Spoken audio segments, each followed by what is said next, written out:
Hello friends, Radhe Radhe. Friends, आज हम 1 cup पोहे से बाज़ार में मिलने वाली महंगी मिठाई को एकदम सस्ते में बनाने वाले हैं, वो भी पूरा किलो भर। तो चलिए बनाना शुरू करते हैं। तो इसे बनाने के लिए मैंने यहाँ पर कप से नापकर 1 कप पोहा लिया है। पोहा मैंने यहाँ पर बारीक वाला लिया है, लेकिन आपके पास जो भी पोहा हो, बारीक या मोटा, आप ले सकते हैं। पोहा लेने के बाद मैंने इसे कपड़े से पोंछकर अच्छे से साफ़ कर लिया था। इस तरह से इसमें जो भी गंदगी रहता है, डस्ट रहता है, वो बिल्कुल अच्छे से साफ़ हो जाता है। पोहा को लेने के बाद इसे हम डालेंगे मिक्सर जार में और इसे पीसकर तैयार कर लेंगे।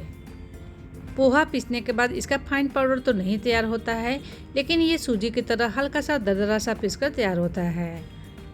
अब मैंने यहाँ गैस पर एक कढ़ाई रख ली है और इसमें डाल दे रही हूँ 1 कप दूध। फ्रेंड्स, 1 कप पोहा के लिए मैंने अभी इसमें 1 कप दूध का ही इस्तेमाल किया है, लेकिन आगे जैसा ज़रूरत होगा उस अनुसार हम इसमें थोड़ा सा दूध और डाल सकते हैं। जैसे ही दूध हमारा अच्छे से गर्म हो जाएगा, इसमें उबाल आने लगेगा, तो अब हमने जो पोहा को पीस कर रखा है, सारे पोहे को हम दूध के अंदर डालेंगे। पोहे को डालते समय हमें फ्लेम को बिल्कुल धीमा रखना है और धीमे आंच पर ही लगातार चलाते हुए पकाएंगे। फ्रेंड्स, आपको इसे बीच में छोड़ना नहीं है, लगातार ऐसे ही चलाते रहना है, नहीं तो इसमें गांठे या लम्स भी पड़ सकते हैं। इसे हमें ज़्यादा देर तक पकाना भी नहीं है, ओवर कुक नहीं करना है। जैसे ही एक जगह इकट्ठा होने लगेगा, तो अब हम इसमें डालेंगे 1 चम्मच घी। घी डालने से मिठाई हमारी अंदर से भी काफ़ी ज़्यादा सॉफ्ट बनेगी। फ्रेंड्स, आपको यहाँ पर घी का इस्तेमाल करना है, ऑयल का इस्तेमाल नहीं करना है, नहीं तो मिठाई के अंदर ऑयल का टेस्ट बिल्कुल भी अच्छा नहीं आता है। एक बार और इसे अच्छे से चलाते हुए मिला लेंगे और अब हमें फ्लेम को बंद कर लेना है और इसे किसी दूसरे बर्तन में निकाल लेंगे, ताकि ये डो हमारा अच्छे से ठंडा हो जाए। इस तरह से इसके अंदर जो भाप होगा वो बिल्कुल अच्छे से निकल जाएगा। जब तक ये डो हमारा ठंडा हो रहा है, तब तक हम इसके लिए चाशनी तैयार कर लेते हैं। तो चाशनी के लिए मैंने यहाँ पर 1 कप चीनी का इस्तेमाल किया है। 1 कप पोहे के लिए मैंने यहाँ पर 1 कप चीनी का इस्तेमाल किया है। 1 कप चीनी में मैं यहाँ पर 1 कप पानी भी डाल दे रही हूँ। फ्रेंड्स, ये सभी चीज़ें आपको कप या कटोरी से नाप कर ही लेनी है। इस तरह से आपको अच्छे से समझ में आएगा और मेजर का भी आपको खास ध्यान रहेगा। अब हम इसे बीच बीच में चलाते हुए चीनी को पिघलने तक पकाएंगे और जैसे ही चीनी हमारी अच्छे से पिघल जाएगी, तो अब हम इसमें डालेंगे फ्लेवर के लिए 2 कुटी हुई छोटी इलायची। आप चाहें तो इलायची के साथ में थोड़े से केसर के धागे भी डाल सकते हैं। फ्रेंड्स, इस चाशनी में हमें कोई भी तार बनने की भी ज़रूरत नहीं है, बस चीनी हमारी अच्छे से पिघल जाएगी, थोड़ी सी चिपचिपी सी हो जाएगी, तो इसका मतलब है चाशनी हमारी पककर तैयार हो चुकी है। देखिए, चाशनी हमारी हल्की हल्की सी चिपचिपी सी लग रही है, तो ये बिल्कुल अच्छे से पककर तैयार हो चुकी है। फ्रेंड्स, अब हम इसमें बढ़िया से कलर के लिए डाल देते हैं 2 चुटकी रेड फूड कलर। वैसे आप चाहें तो बिना फूड कलर डाले भी इस मिठाई को बना सकते हैं, लेकिन थोड़ा सा फूड कलर डाल देने से मिठाई दिखने में काफ़ी अच्छी लगती है। तो चलिए फ्रेंड्स, चाशनी भी हमारी पककर तैयार हो चुकी है और इतने देर में डो भी हमारा हल्का हल्का सा ठंडा हो चुका है। इसे हमें पूरी तरह से ठंडा नहीं करना है। जब ये हल्का हल्का सा गर्म रहेगा, तभी हम इसे मसल कर चिकना करेंगे। इस तरह से चिकना करके लेने से इसमें जो गांठे या गुठली बच गए होंगे, वो भी बिल्कुल अच्छे से मिक्स हो जाएंगे। मिक्स करने के बाद हम इसमें मावा सा टेस्ट देने के लिए डालेंगे मिल्क पाउडर। तो मिल्क पाउडर मैंने यहाँ जो छोटा वाला पैकेट, यानी कि जो 10 रुपये में पैकेट आता है ना, वही लिया है। इसकी जगह पर आप कोई भी बढ़िया ब्रांड का मिल्क पाउडर ले सकते हैं। अब हम इसमें अच्छे से बाइंडिंग के लिए डाल देते हैं 1 चम्मच मैदा। आप चाहें तो मैदा की जगह पर गेहूं का आटा भी ले सकते हैं, या फिर चाहें तो 1 चम्मच कॉर्नफ्लोर भी इसमें ऐड कर सकते हैं।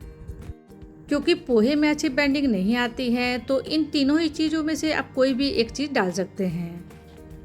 अब हमें इन सभी चीज़ों को अच्छे से मिलाना है।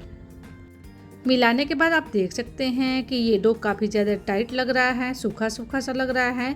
तो अब हम इसमें डालेंगे दूध।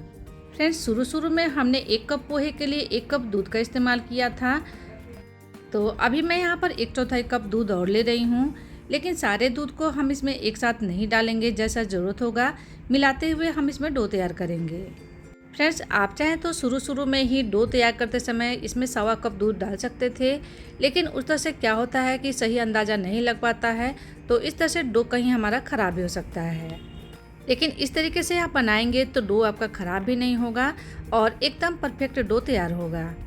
क्योंकि इस डो को हमें ज़्यादा टाइट नहीं रखना है, मीडियम सॉफ्ट डो लगा करके तैयार करेंगे। तो इस डो को तैयार करने के लिए मैंने यहाँ पर थोड़ा थोड़ा करते हुए लगभग 1/4 कप दूध और ऐड कर लिया है।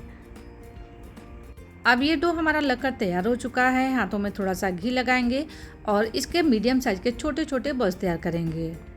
और इसके बॉल्स तैयार करते समय भी आपको इस बात का ध्यान देना है कि इसमें क्रैक्स बिल्कुल भी नहीं होने चाहिए। इस तरह का हमें एकदम चिकना सा बॉल्स तैयार करना है। बाकी सभी डो से भी सेम प्रोसेस से बॉल्स तैयार कर लेंगे।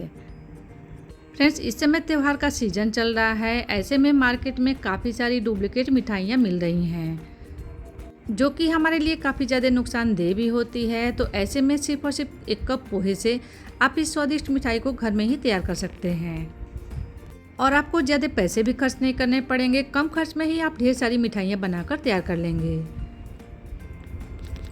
तो चलिए, मैंने यहाँ पर सभी को बनाकर तैयार कर लिए हैं। अब चलते हैं गैस की तरफ इसे फ्राई करने। फ्रेंड्स, इसे फ्राई करने के लिए मैंने यहाँ पर ऑयल को गर्म होने के लिए रख दी है। ऑयल यहाँ पर बिल्कुल अच्छे से गर्म हो चुका है। ऑयल को आपको यहाँ बिल्कुल अच्छे से गर्म कर लेना है। उसके बाद ही इसके पीसेज को ऑयल में डालना है। क्योंकि ये जो गुलाब जामुन है ये पोहे से बने हुए हैं, तो आप इसे कम गर्म में डालेंगे तो ये ऑयल में जाने के बाद बिखर भी सकते हैं। आपको इस बात का खास ध्यान देना है कि ऑयल अच्छे से गर्म रहेगा तभी आपको इसे ऑयल के अंदर डालना है। और डालने के तुरंत बाद आपको इसे चलाना भी नहीं है। बस इस तरीके से कढ़ाई को हिलाएंगे तो इसके जो सारे पीसेज हैं वो अच्छे से पलट जाएंगे। इस तरीके से कढ़ाई को हिलाते हुए फ्राई करेंगे तो सभी तरफ से बढ़िया सा कलर भी आ जाएगा और ये सभी तरफ से अच्छे से पक भी जाएगा। और जैसे ही इसके ऊपर बढ़िया सा कलर आ जाएगा तो अब इस समय पर आपको फ्लेम को धीमा कर लेना है और धीमे आंच पर ही अलटते पलटते हुए फ्राई करेंगे, जिससे ये गुलाब जामुन अंदर से भी बिल्कुल अच्छे से पक जाएंगे। तो फ्रेंड्स, इसे फ्राई करते समय लगभग 7 से 8 मिनट का समय हो गया है। अब आप देख सकते हैं कि इसके ऊपर कितना प्यारा सा सुनहरा कलर आ गया है और दिखने में ये एकदम मार्केट जैसे गुलाब जामुन लग रहे हैं। तो अब हम इसे ऑयल में से निकाल लेंगे और बाकी बचे हुए जो पीसेज हैं उसे भी सेम प्रोसेस से फ्राई कर लेंगे।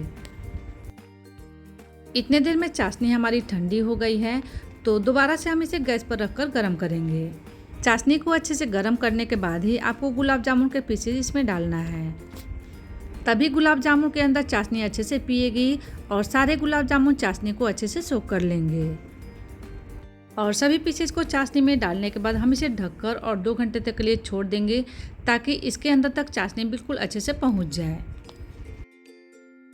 तो फ्रेंड्स, अब इसे रखे हुए लगभग 2 घंटे का समय हो गया है। आप देख सकते हैं कि चाशनी हमारी कितनी ज़्यादा कम हो गई है। एक एक गुलाब जामुन हमारे बिल्कुल अच्छे से फूल भी गए हैं और साथ ही साथ ये अपने साइज से डबल साइज के हो गए हैं। फ्रेंड्स, आपको इसे चाशनी में डालने के बाद कम से कम 2 घंटे तक के लिए ऐसे ही छोड़ देना होगा, तभी ये चाशनी अच्छे से पिएगी। और 2 घंटे के बाद ही आपको इसे चाशनी में से बाहर निकालना है। अब हम इसे प्लेट में निकाल लेते हैं। बिना खोआ बिना मावा के ही एकदम सॉफ्ट गुलाब जामुन बनकर तैयार हुए हैं। अब मैंने इसके ऊपर से थोड़े से नारियल के बुरादा डाल दिए हैं, जिससे मिठाई हमारी दिखने में और ज़्यादा सुंदर लगेगी। बिना खोआ बिना मावा के ही एकदम सॉफ्ट जूसी गुलाब जामुन बनकर तैयार हुए हैं, वो भी बहुत ही कम पैसे में, बहुत ही कम खर्च में। इस मिठाई को खाने के बाद कोई कह नहीं सकता है कि आपने इसे पोहे से बनाकर तैयार किया है। अब मैं आपको इसे काट कर भी दिखा देती हूँ कि ये अंदर तक कितने ज़्यादा जूसी बने हैं। तो फ्रेंड्स, उम्मीद करती हूँ कि आपको ये गुलाब जामुन बनाने की रेसिपी ज़रूर पसंद आएगी। पसंद आएगी तो आप इसे एक बार ज़रूर से ट्राई कीजिएगा और मेरी वीडियो को लाइक करना, चैनल को सब्सक्राइब करना बिल्कुल मत भूलिएगा। Thank you. मिलते हैं नेक्स्ट वीडियो में एक नई रेसिपी के साथ।